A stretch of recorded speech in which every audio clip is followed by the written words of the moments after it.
Hello everyone! Welcome to another episode of Reacting Reddit, where real humans read, react, and summarize topics using Reddit comments.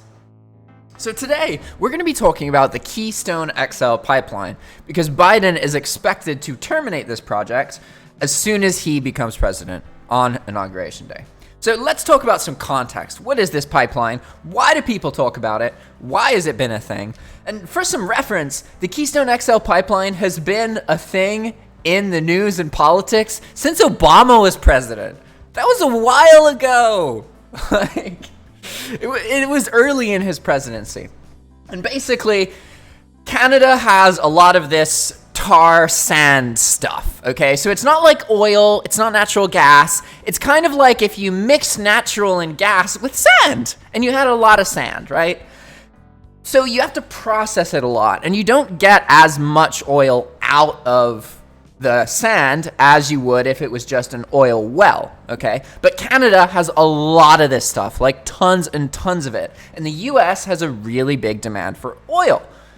The US uses more oil than Canada, so Canada stands to profit, and these Canadian oil companies stand to profit by giving the US the oil, right? And pipelines are a way to transport oil very cost effectively, basically. So imagine you have a bunch of oil and you want to sell it. You got to move it, and you're going to lose a lot of money moving that oil, and you don't get that money back. A pipeline costs a lot of money to build, and then you slowly, well, sometimes quickly, earn that money back because you could just send money, you just send oil, I guess you send money down the tube, and then it goes to the other end, right? So it's much easier to transport it. It's the equivalent of a road, but for oil. Like, imagine driving to the other side of your country without a road. It's a bitch, right? It's real hard, and if it rains and there's hills, ooh, you might not be able to make it, right? It's expensive. Same thing for oil, okay? So, you guys understand, all right, there's all this oily sand stuff. They need to do a whole lot of work with it. And okay, if it's sand, how do they move it? Well, they mix it with a bunch of steam and hot water to make it liquidy, and then they move it that way, okay? So, you know what the pipeline is. Now, what's the controversy of the pipeline? Well, on one hand, you have the people who want to earn money from it. I don't think I really need to explain their opinion, because I mean they're earning money from it. You don't have to really get into the detail of why they want to do it, right? The other argument they have, okay, one, they want money, and two, it provides jobs. But I'm going to say provides jobs in quotation marks, because what do you think happens once you finish building a pipeline that by definition reduces labor? Like, yeah, you have to employ a bunch of people to build the pipeline, but building it only takes like 3 years. So you get a job for that period of time, and then afterwards, there's only expected to be about 40 more permanent positions related to the pipeline. So I personally wish they would just be more honest and be like, look, we want to make money. This is something very profitable. What environmentalists, what do you not like? What can we work with here? Because at the end of the day, we still want to make money. But instead, they're going with this stupid argument of that it makes jobs, which isn't true. It makes jobs temporarily, and then those same people are unemployed. So like, yeah, okay, that's cool, I guess. I don't know. That's not something I would want to support someone for. It's like, oh yeah, you're going to give 20,000 people jobs for 3 years, and then they all lose their job? I don't think that they're probably better off finding something more stable now, honestly. But hey, whatever. You know, if once a pipeliner, always a pipeliner. If that's actually real and they all get transferred to build other pipes somewhere, like, I don't know. I'm not sure. I am not quick to trust that. Oh yeah, we're getting you jobs. I don't believe that that's necessarily like real. I think that that's just an argument that in the long run isn't going to serve to be true. Because they're building a pipeline. It's not like they're building an oil rig, right? An oil rig needs to have staff on it constantly, okay? A pipeline is designed so that staff who are expensive don't have to transport oil. So you can't say, hey, yeah, this thing that we're doing to reduce expense and cut labor, Yeah, it's gonna make more labor. No, that's dumb. That's really dumb. Anyway, okay, so now we've talked about there's a pipeline, some of the history of the pipeline, Canada, US. It's not direct oil. It's like the sandy stuff, and you got to do a whole bunch of crap to it. And another reason that's relevant is because it's actually worse for the environment than piping oil, which is hard to imagine. But oil, at least, you don't have to refine it a whole lot, right? You have to turn it from crude oil, you have to distill it, and you get petroleum, right? So there is some processing, but it's not that much processing. And things like coal, they used to just be used how they were, right? We can use coal now to do a lot of things, but coal can be used with almost no, like back in the day, you could take coal and you could throw it in a train and that train would run. You didn't need to like do some magic to the coal. You just needed to use it because it burns well, right? So that isn't the case for the sandy oil stuff. You have to do a lot of work and a lot of labor actually, to process that sandy oil stuff, right? And that's why they're trying to save down on the labor so much by building a pipeline to use the sand, okay? The issue is that, well, I don't know if you guys noticed, but COVID completely crashed the price of oil. And supposedly for this project, which again has been a thing since Obama was president, people have been talking about this for ages.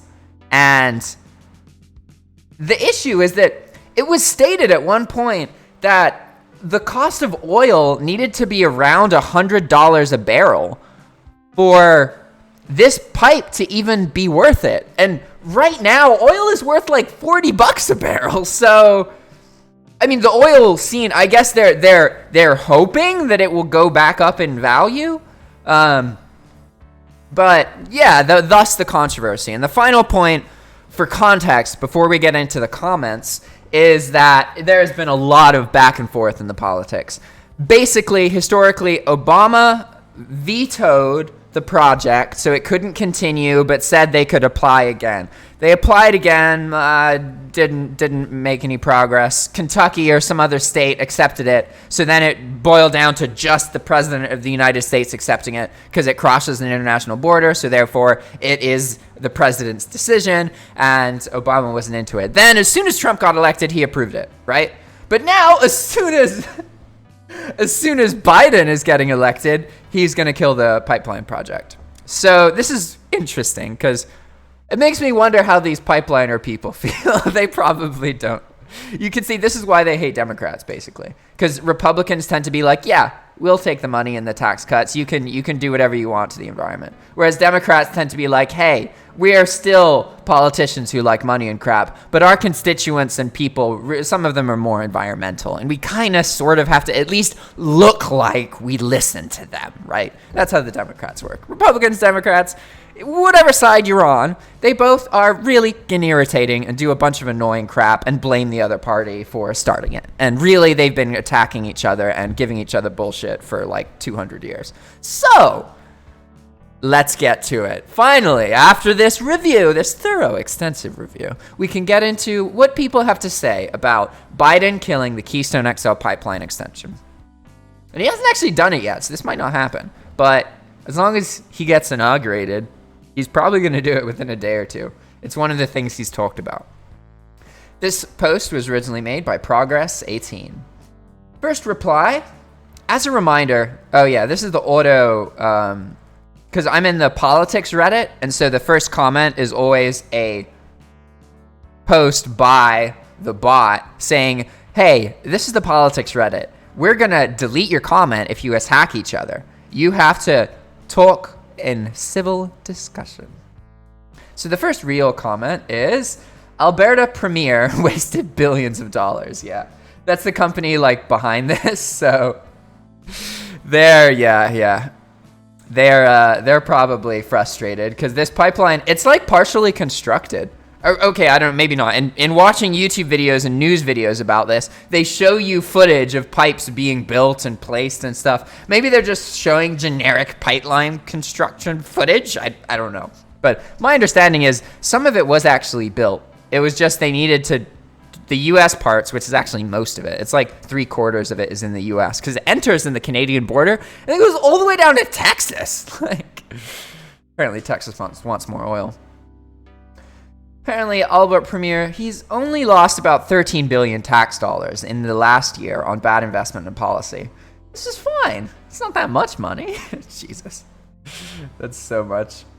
The same provincial premier that wants to move every Alberta resident pensions from federally run to provincially run.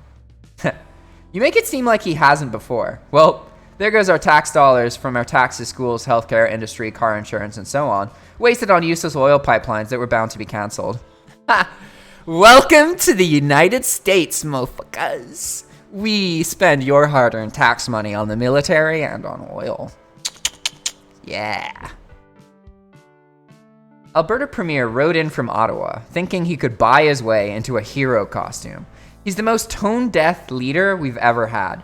I remember when he rented that F-150 or whatever it was and carted his awkward blue denim shirts for photo ops by ranches. What a fake.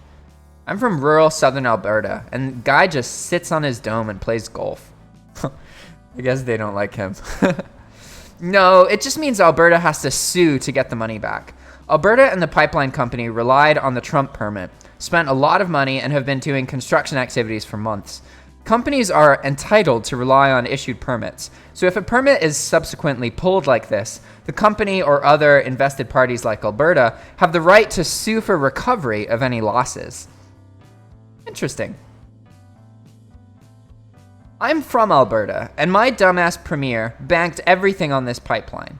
Now he'll probably just go blame Trudeau and Biden for his stupid decision. Yeah, so this is kind of a great example of that bipolar, bipartisan bullcrap arguing, because I'm not saying that this commenter is, but you could take two approaches to this, basically. The pro Biden people will be like, well, the people who were funding this pipeline were an idiot because it was obviously politically uncertain. When the pipeline started, Obama vetoed it and canceled it multiple times. And then Trump, in his nature, seeming a very intense, more likely to be temporary politician than any other politician prior, Trump vetoed it without getting support of a whole bunch of politicians. Like, okay, from that perspective, well, yeah. Is it smart to think that Trump is going to stay in power long enough for you to finish this pipeline? Probably not. Because basically that's what the bet that this guy made. He was either like, all right, Trump's going to be president for 8 years, or Trump's going to be president for 4 years. And if you're a Democrat, yeah, you may be like, oh yeah, of course Trump wasn't going to keep being president. But then again, that gets to the bipartisan side of this. Because on the other side of the coin, you could be like, well, building this only takes 3 or 4 years. If Trump signed it when he was president, and almost all presidents serve 8 years, it's probably he's going to serve 8 years, and that's going to be enough time for us to get this pipeline built before another president overrides it, right? But then Trump lost the election, so I don't know. I don't think this guy should be able to get his money back. Like, that seems pretty dumb, because if the companies get their money back, that means that the government paid them instead of doing a stimulus check or whatever. And what's so discerning about some of these like bailouts and shit is like you can do the math for the bailouts, right? Like, Let's look at the biggest bailout, like the Wall Street bailout from the recession. Biggest U.S. company bailout, right? Okay, so the biggest 5 bailouts ever. And we're just looking for the American automobile industry bailout. Here we go. So, bankruptcy loans that the government of United States and Canada intervened and supplied $85 billion. Okay, so how many people are in the United States? Well, let's see. There's around 340 million people in the United States. Okay, so let's err on judgment and let's say it's 350 million people. Okay, we're gonna take $85 billion. And we're going to divide it by 350 million, okay? And we get $242, which is pretty insane.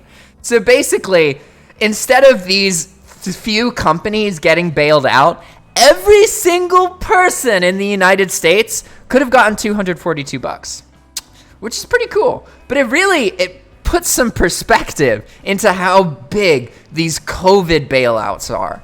Because honestly, I'm happy. I'm not happy that this pandemic is happening, but like, the US government is paying its citizens. They made a $1,200 check and a $600 check available to almost every US citizen, aside from the ones who earn more than like $97,000 or some shit like that. So what's so crazy about this is, like I said earlier, the biggest bailout of a company ever equated to $242 for every US person. So in reality, maybe if you count eligible people, it's $300 per eligible US person, and like 95% of the population is eligible. The smallest check we got was $600 each, and originally we got $1,200. So these checks are almost double. The smallest one is almost double the size of the biggest company bailout ever. And it's kind of refreshing to me that, okay, we're not just bailing out large companies and corporations. I know that COVID is crazy, but there's tons of times in our history where this could have happened and US people wouldn't have gotten any money. It would have just been the big companies that got their situation resolved, and US people would have kept struggling. But now the US people were given a lot more money, and it looks like they're going to get even more money, which is cool. Like, I don't know what the complications of that. I personally think that the world needs to be in universal basic income because we can't keep having all these people employed, because it means that we need to create increasingly stupid jobs for humans to do that they hate doing. And it doesn't make sense to do that. Like, we are being consumed by technology and artificial intelligence. There is absolutely no way we can maintain the level of jobs we have. No way! Especially, and that was before COVID. Like, it's just not practical. There's too many situations where technology and mechanism override the need for human.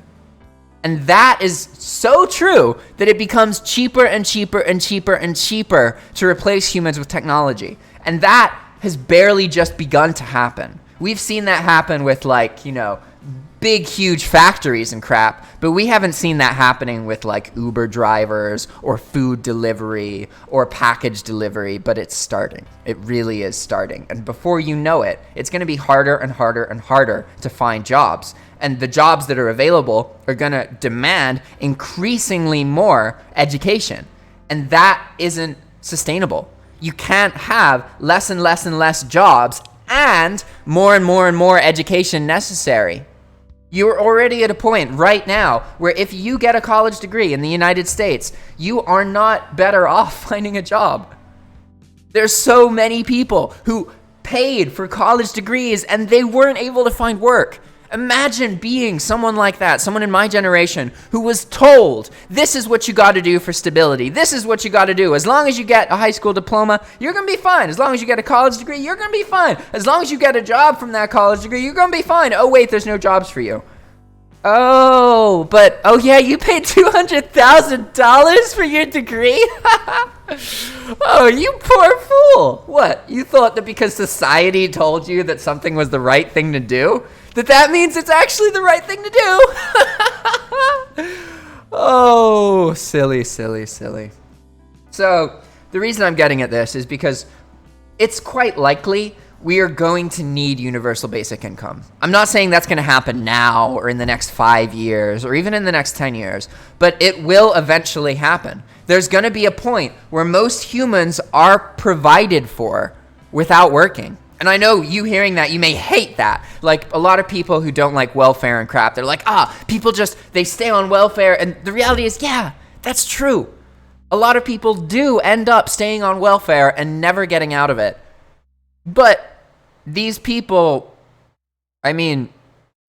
most people don't actively make society better. It's a handful of people. You can look at maybe 1 out of every 1 to 10 out of every 100 humans actually ends up improving society, and the rest kind of just keep it the way it is. You You really don't need everybody to be improving society. You only need a handful of individuals out of every couple hundred people to really make a difference. And that's all that humanity needs to move forward. That's statistically what it's been like up until this point. And now we have access to so much more information than we ever did before. So whether you like it or not, it is quite likely that over the next 100 years, our societies will transition away from this concept of getting everybody jobs and transition closer to something like universal basic income. And the reason for that is because there won't be enough jobs for everybody. Unless you want to be waiting at a gas station, filling people's cars purely for the sake of there being a job for you to fill their car when the person buying the oil could just fucking put it in their car themselves, right? Like, that's the kind of world we would have to create in order to have more jobs. Really, anytime you hear, oh, more jobs in politics, it's a political chip that's being used to control you, because it's almost always from very temporary fields that do not cause long-term employment, and they're almost always exaggerating and lying about their number of jobs. Anytime a company is in a situation where they're doing something unethical and it's in the name of profit, the number one defense is always, oh, hey, but we're getting you guys the jobs. You know, everybody needs jobs. We got to employ the whole world so that everybody can be parking gasoline into other people's cars. Because, you know, that's a good use of human intelligence. Oh, man. As you can tell, I'm not pro-Trump, nor am I really pro-Biden. I don't really like... honestly, I get frustrated by hearing Democrats speak. I get frustrated by hearing Republicans speak. And I think it boils down to the fact that I spent way too much time outside of the United States. The United States is just this weird bubble of weirdness. And meanwhile, the rest of the world, a lot of the world, has a very different reality. Like, the United States judges Latin America and cheaper parts of Asia, and it's like when I came here, I live in Latin America, right? And when I came to live in Latin America, my US people, they were like, you're gonna get raped, you're gonna get killed, you're gonna get robbed. Do you know anything about what it's like in Latin America? And I'd be like, have you ever been there? And then they'd be like, no, but I know what it's like. And I'd be like, okay, how do you know? And they'd be like, well, I know history. And I'd be like, okay, so tell me, why is it so horrible in the United States? And then they don't know what they're talking about, because ultimately, it's true that the United States is one of the reasons that Latin America is more violent. But the main reason is because of the war on drugs. It's because the United States makes drugs illegal, which means there's still demand for them, because making stuff illegal doesn't stop people from doing drugs. Surprise, surprise. And then that demand gets met by countries that have less resources and have a lot more to benefit, because suddenly their cocoa plant that grows everywhere is worth tons and tons of money because the shit's illegal in the United States. So, like, what are you going to do as a person in one of these countries, huh? Are you going to work in labor for something, earning like $1 or $2 an hour? Or are you going to get into the drug trade and earn $4 or $5 an hour? You know? These companies ultimately would make the same decision. And that's what's so frustrating. Like, I really don't like how many people, especially in the United States, have opinions about shit that they haven't even educated themselves about. Like, it's one thing to have an opinion and you've spent a couple of hours reading stuff, but most people don't. They just go about their days. They hear stuff in passing from other people who heard something from other people who heard something from some bullshit. And then they go around preaching that like it's the truth. And they have all these opinions about stuff that they don't know anything about. And it's so frustrating because a lot of the time, the U.S. citizen is the one who's benefiting on the backs of the people here in Latin America. And it sucks. Like, it sucks that they're also so fucking judgmental about Latin Americans. And they don't want to let them into the country. Like, it's so dumb. Irritatingly dumb. The United States is founded on immigration. It is a puddle of immigration. Is it hard to immigrate to the United States? That's so dumb. Immigration is what made the United States powerful. It was created by people who wanted to escape violence in their home. An American isn't a person who's born in America. An American is supposed to be a person who's trying to escape violence and prejudice. And here we are in the United States in the modern era, rejecting hundreds of thousands of people who are trying to escape violence and prejudice. It's so hypocritical. Oh my God. I'm sorry. I got really off topic here. I just got so frustrated talking about this.